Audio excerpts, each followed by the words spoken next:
My name is Matthew Modine, and I'm here at the AFI Film Festival with a film that I wrote and directed called I Think I Thought.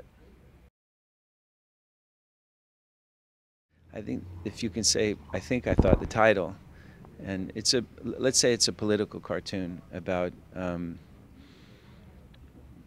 dangers of society discouraging people from thinking.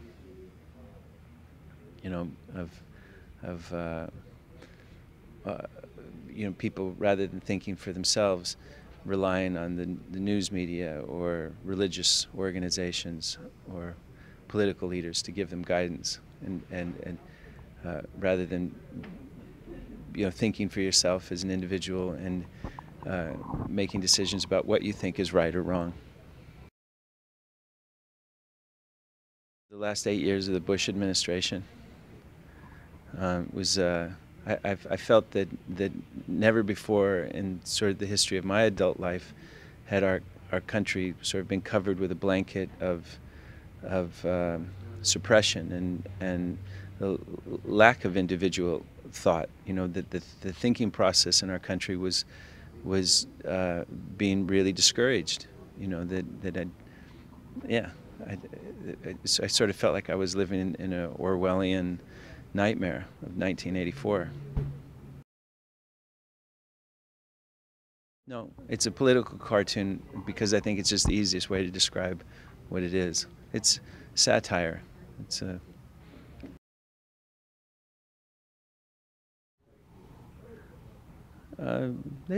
wasn't any challenges. The reason I make short films, I've made a lot of them. Smoking, Ecce Pirate, When I Was a Boy, the love film. I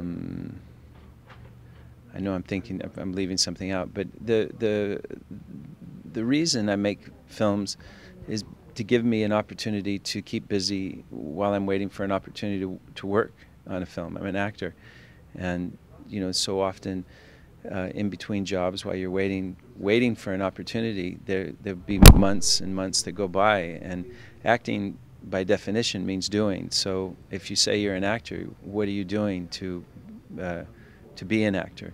It's very difficult. I think of musicians, and I think about musicians practicing to keep their chops, to practice, keep their fingers loose on a piano, on a guitar, on a bass, trumpet player, keeping their mouth, their lips. These are things that you all have to continually practice and exercise, or you lose it. And actors don't do that. They don't get together and work and like, let's get together this weekend and read a play.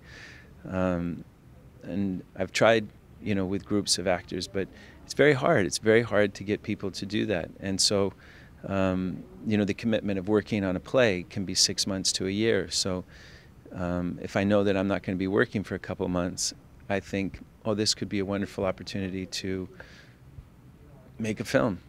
And it's good because you make the films for selfish reasons, and the people whose films I really admire, they're quite personal. Those first people who picked up a motion picture camera to invent the language of film, to use a motion picture camera to create a new way of telling stories, is very exciting to me. It's a young art form. I don't think that there are rules that are always trying to be imposed upon the art of filmmaking, but I don't think that it's necessary to adhere to those, because it's a young language. There's these screenwriting courses that sort of encourage you to set up a story, set up the characters, and then by page 20, by page 50, to create the dilemma, and then the rest of the story to solve the problem. It's a structure, and it's a good thing to understand how to do, just like if you were an artist to want to go to sketch classes and learn how to draw the human form, to learn about perception and perspective. But they're good things to have in your toolbox, but they're not rules that you have to adhere to when you start telling a story. It's Quentin Tarantino kind of cracked it open in a Rashomon kind of way with his film,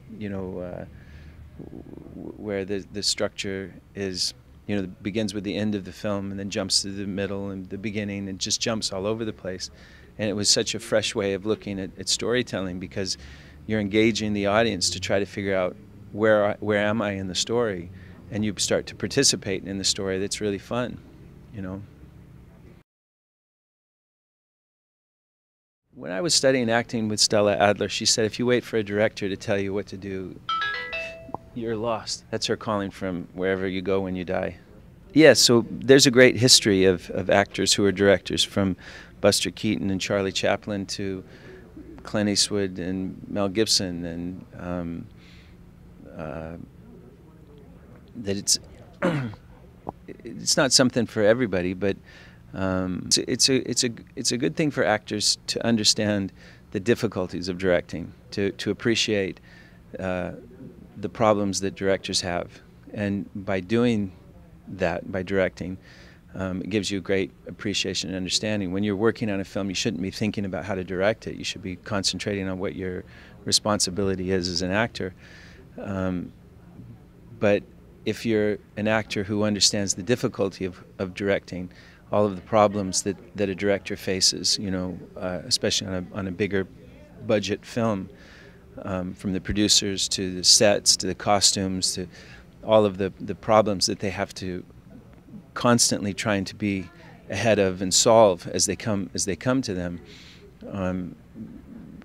Understanding your job as an actor, to be able to be prepared as possible, to know and have an understanding of what your responsibility in the film is.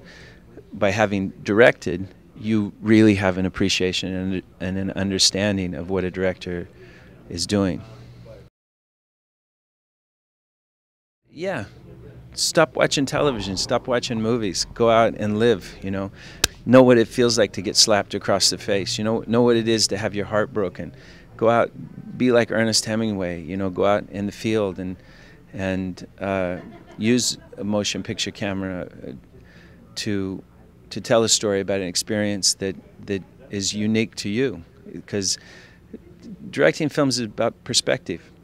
We all have the same equipment to tell a story, and so the lens of our eyes becomes the lens of a camera. Where you choose to put the camera will be quite different than where I might choose to put the camera. But the light that's in this room, that's traveling into the lens of the camera, the light and the shadow, make an impression on a digital chip or a piece of film negative. And so what the difference is where you chose to put the camera, how you choose to move the camera.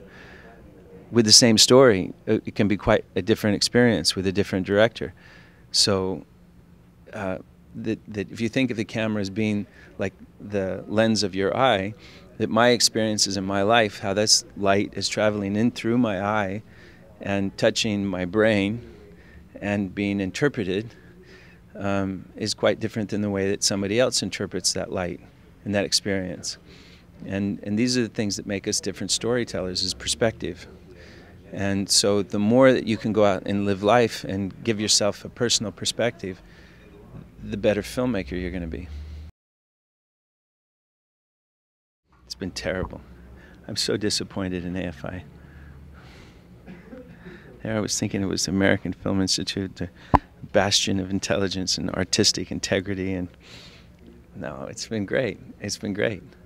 I live in New York City, and I remember when I came out and visited Los Angeles, and you'd go by that school, and it just looked so powerful, you know. And then I had a friend, Todd Field, went to school there and graduated from there, and I'm so happy and proud of him and his success as a filmmaker. And I think that he learned a lot, you know, working at AFI, and the experience of all of the people that they're able to pull in from the motion picture industry, writers and directors and cinematographers, that the students that go to AFI have an opportunity and access to some extraordinary minds, artistic